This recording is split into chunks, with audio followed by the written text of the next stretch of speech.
Briefly on Biden's plan. Um, it's called the Jobs Plan. It's been discussed as an infrastructure program. As we just referenced, people have looked at the bill, looked at the summary put out by the White House. There's very little infrastructure in it. By some analysis in terms of basic, traditional, hard infrastructure, you're talking about like 5 to 7% of the bill, according to certain people. The spending in the bill actually goes to infrastructure. If you broaden that and the most take the broadest definition of infrastructure, include wastewater, drinking water, high-speed internet, modernizing the electric grid, various things, you're still up to about a quarter of the whole bill is even in infrastructure, right? What we see even more than actual infrastructure is just constant references to the green program, climate change emergency, carbon reduction, CO2 reduction, green energy. And this is what I wanted to hit on at the beginning a little bit, because not only is this just wasteful spending, this is the kind of program that's actually going to accelerate inflation. It's for physical reasons, which we'll get into, and it's going to destroy the economy, right? So this climate issue it's not just an issue of wasting money. There's the famous reference to John Maynard Keynes with these backward monetarist economic ideas, where he says, well, if we want to get the economy going, we'll just pay people to dig holes and then fill them back up again, right? Useless labor, useless work, but you're paying people, so you're putting money into the economy, and that's good, et cetera, et cetera. Well, the Green New Deal, which Biden's hiding under the jobs program, is even worse. It's like digging holes, throwing your shovel in that hole, and then filling it back up by hand, right? It's investing in something that's lowering the overall physical potential of the economy. In the White House fact sheet, about a third of all the spending listed in the Biden plan had direct references to CO2 reduction and climate change. So why is this inflationary? Why is this going to destroy the economy? Well, this is something Mr. LaRouche talked about extensively, is that inherently with wind and solar, you're talking about a low energy flux density source of power from the get-go. That's the first principles you're starting with, plus the variability and the intermittency of these sources, right? There's just, relative to any area or volume of territory getting hit with solar energy or with wind passing through it, the overall energy density, the energy passing through an area in a given amount of time, is relatively low compared to any other modern form of energy. So no matter what you do, you can't get around that. So you're inherently starting with a low energy flux density source of power. So what does that mean? These are some quotes from testimony given to the US Senate by Michael Schellenberger from March of this year, which I found to be useful. This is stuff that we've studied and published on before. He's got some useful figures on it, which I'll just read. And this is, again, due to these first principles of low energy flux density, these power sources. The land requirements for industrial renewable energy projects are 2 orders of magnitude larger than those of nuclear and natural gas plants. Industrial solar and wind projects require between 300 and 400 times more land than nuclear plants. 300 to 400 times more land to produce the same amount of electricity for wind and solar compared to nuclear. So if the United States were to try to generate all of the energy it uses with renewables, something like 25 to 50% of the land of the United States would be required, which is just completely insane.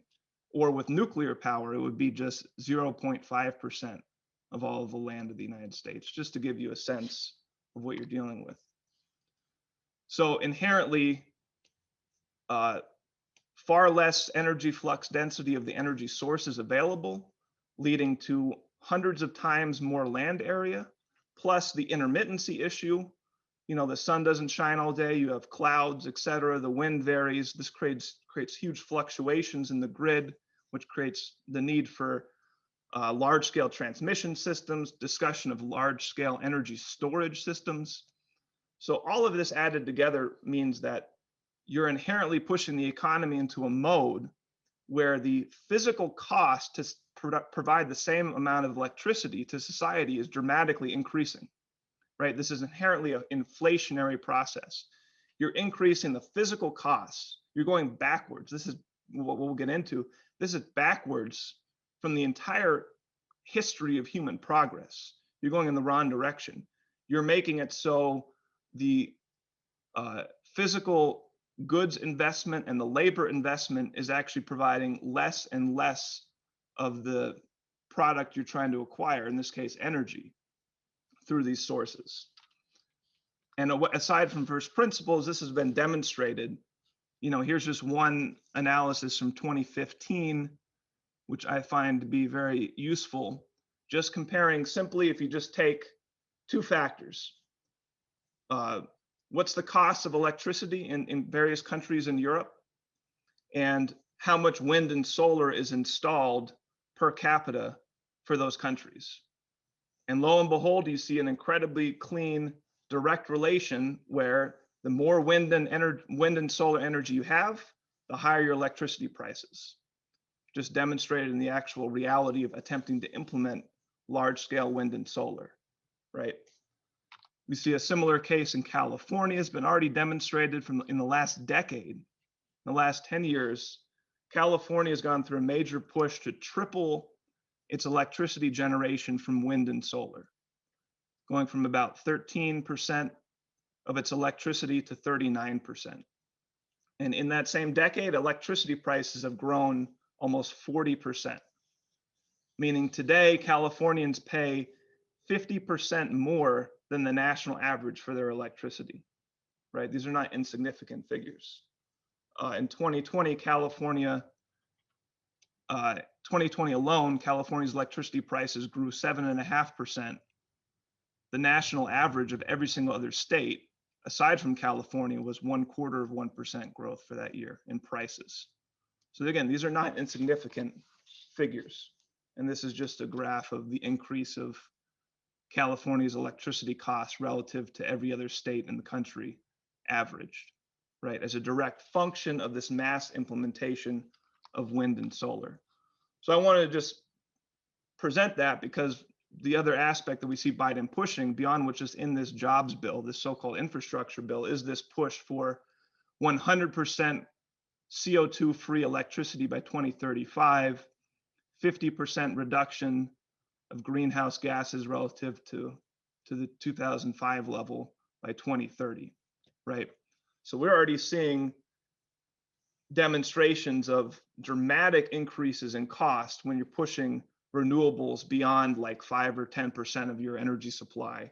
When you're starting to go into the range of 30, 40%, the costs start to escalate rapidly. If you were to try and go to 100%, it would be dramatically, dramatically higher because you'd remove all the more stable, reliable base load energy, electricity provided by coal, nuclear, natural gas, and you'd be in a catastrophic situation for the economy. This would be a death, a physical death of the U.S. economy if this program were to go forward.